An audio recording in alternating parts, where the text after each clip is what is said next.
Benvenuti, bentrovati, appuntamento del martedì e anche quest'oggi naturalmente ci ritroviamo con le principali notizie per quanto riguarda il mondo dello sport e allora apriremo con un resoconto generale e poi andremo sempre più nel dettaglio con l'informazione specifica relativa a regione e provincia. Per quanto riguarda la nostra web tv www.venetoglobe.com, vi ricordo il nostro canale YouTube e Facebook per quanto volete e per quanto vorrete vederci. Vi ricordo anche che tutti gli avvenimenti sportivi li troverete su streamingsport.com, quindi prendete nota di tutto ciò. Mentre per quanto riguarda il normale digitale terrestre, allora andate sul canale 95 corrispondente per Veneto e Friuli Venezia Giulia a Caffè TV 24, l'emittente del Nord Italia. Ogni sera in onda alle 19:40, 19:45 circa, poi la replica nella seconda parte di serata, la terza ed ultima replica nella primissima parte della giornata, della mattinata. Si comincia a parlare di motociclismo con Iannone che oggi va davanti alla disciplinare dove rischia fino a 2 anni per la positività al Dostranolone. Ufficializzati intanto i test dal 7 al 9 a Sepang per tutti i big. Sarà la prima delle 2 sessioni di test invernali, la seconda in Qatar dal 22 al 24 febbraio. Nel ciclismo attenzione su Evenepoel, il belga ha vinto in Argentina e i giudizi positivi su di lui si sprecano, a partire da Checo Moser che ha detto che il belga ha un motore incredibile e potrebbe addirittura vincere il prossimo Giro d'Italia. Parliamo di calcio con Mazzarri che chiude con il Torino. È stata una risoluzione consensuale e non un esonero. In panchina si siederà Longo che ha firmato la rescissione a sua volta con il Frosinone a cui era legato. La Gazzetta dello Sport oggi dà il titolo 25 giorni a Juventus-Inter e Conte, il tecnico interista, fa la sua personale tabella che inizia dal derby contro il Milan domenica 9 febbraio. Al Milan intanto si parla già del rinnovo di Pioli, c'è stima per il tecnico ma si parlerà di rinnovo soltanto a maggio.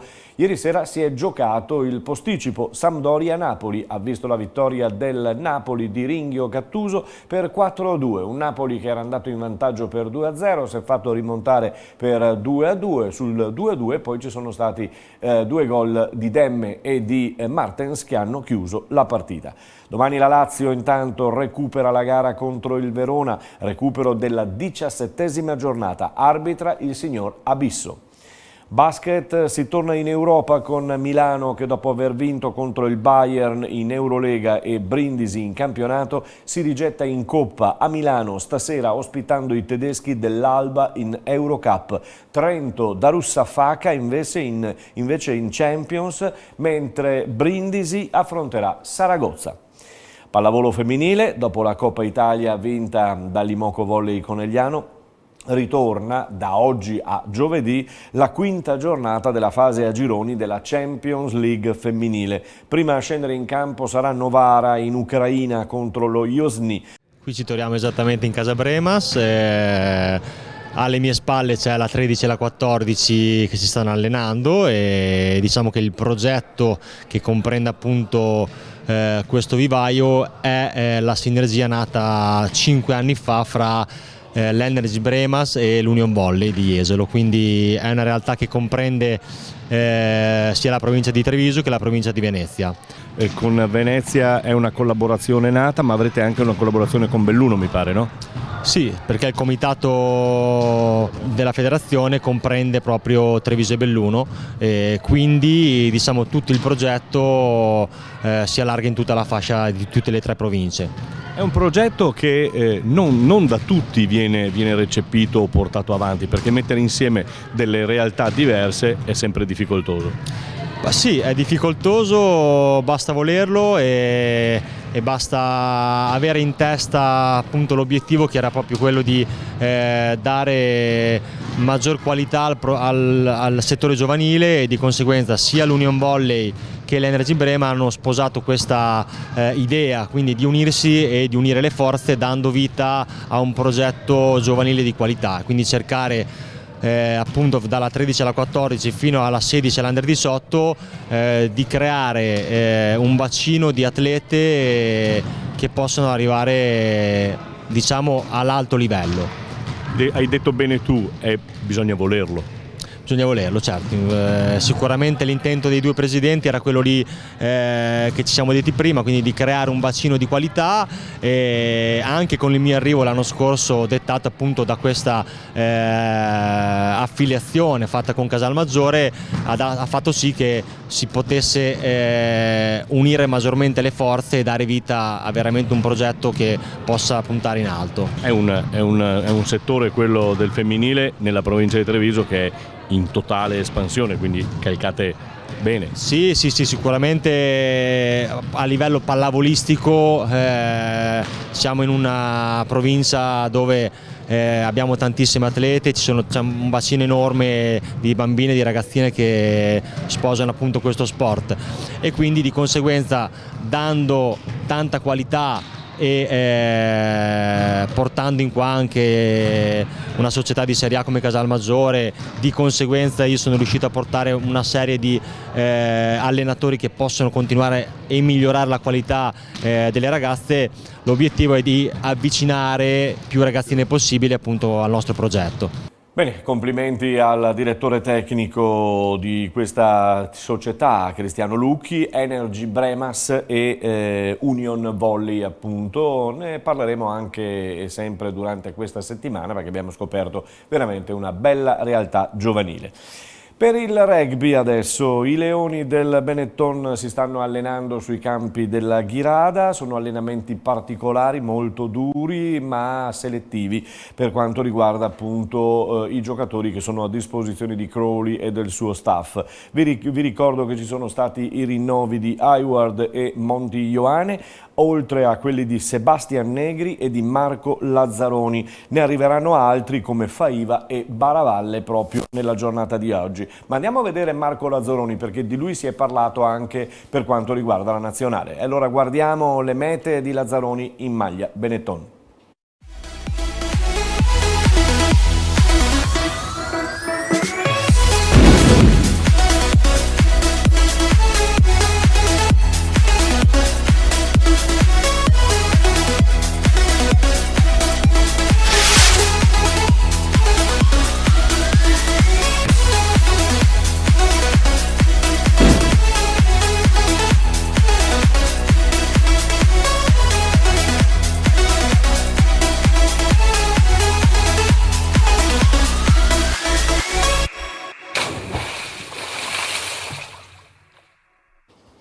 Simbolico tuffo in piscina per Marco Lazzaroni. Lasciamo il rugby e passiamo al calcio. Abbiamo parlato in apertura di Serie A, continuiamo con la Serie B, perché Pordenone, che è sempre secondo in classifica, ha acquistato Tremolada, eccolo qui, e un altro giocatore, Gasbarro, per cercare la Serie A direttamente, come ha dichiarato il presidente Lovisa in questi giorni, caricando la squadra che ha avuto un paio di stop durante queste settimane. Posticipo intanto ieri sera tra Pescara e Cosenza. Pescara batte Cosenza 2-1, cambio in panchina invece a Livorno, dove lascia Tramezzani e ritorna Breda, aveva fatto 7 giornate. In Serie D in testa c'è sempre il Campo d'Arsego con 54 punti, seguito dal Legnago che ne ha 45, dall'Ambrosiana con 42 e dal Cartigliano con 41. Il Montebelluna ha raggranellato un punticino a Chions 1-1 e quindi il nuovo tecnico Lele Pasa può lavorare con tranquillità. A Caldiero invece è passato il Mestre per 1-0 ed è stata una bella vittoria questa degli uomini di Zecchin. Andiamo nel girone B dell'eccellenza, dove ci sono state delle gare molto interessanti che hanno determinato situazioni di classifica sia in alto che in basso. Rimaniamo in basso perché purtroppo si complica la vita all'Eclisse Careni Pievegina, mentre l'Istrana gode di questa vittoria per 3-1 strappata domenica alla D'Agostin di Pieve. E allora proprio andiamo in casa Istrana. Enrico Bonaldo, mister dell'Istrana. 3 punti buoni, direi. Ottimi, direi. Ottimi perché con loro ogni anno è una guerra aperta. e dovevamo riscattare l'anno scorso una giornata veramente nera sotto tutti i punti di vista, dunque bene perché è stata una settimana un po' particolare, eravamo parecchio stanchi, venivamo da una domenica col Porto Gruaro impegnativa che ci aveva tolto tante energie e dunque era difficile ritrovare la quadra del cerchio, infatti secondo me siamo partiti un po' stanchi. Sì, la partenza l'hanno fatta meglio loro, sì. Però poi siete riusciti a riprendere in mano la squadra, poi nel loro miglior momento li avete stroncati. Sì, decisamente oggi siamo stati bravi negli episodi, cioè, oggi devo dire che quando è stata l'occasione abbiamo fatto quello che dovevamo fare e dopo ci siamo comprati la squadra perché siamo stati compatti, belli chiusi, belli stretti, belli corti, dunque è stata una partita importante dal punto di vista dell'intensità. Ho trovato un bel mix perché alcuni vecchietti, io facevo il conto in diretta, 42 davanti, 32 dietro, però ci sono bei giocatori anche giovani che corrono e fanno. Sì. Beh, noi abbiamo Massimo Zanatta che è un dente avvelenato con piede, lui sì, va bene. Sì, ne ha fatti 2 l'anno scorso all'andata, ne ha fatti quest'anno l'ha rifatto, però è un Highlander, cioè sembra sempre che sia l'ultimo anno, però a vederlo adesso secondo me sì, è quasi un peccato. È quasi un peccato, ma poi perché poi si vede, cioè l'esperienza soprattutto, perché a certi giocatori devi chiedere, nonostante la carta d'identità, di fare quello che sanno fare. Lui sa quello che sa fare. Lui sì, perché poi a parte che si legge situazioni sempre e comunque, ma è proprio il carisma che mette in campo, cioè lui è un trascinatore dentro, fuori dal spogliatoio e dunque averlo in campo al di là di quello che può dare proprio calcisticamente parlando, proprio dal punto di vista dell'attenzione, dell'ordine mentale è incredibile, cioè. Però è una buona classifica nonostante tutto, sì, la vostra. Sì, no, noi stiamo facendo, devo dire, bene, il nostro obiettivo è salvarci, per adesso siamo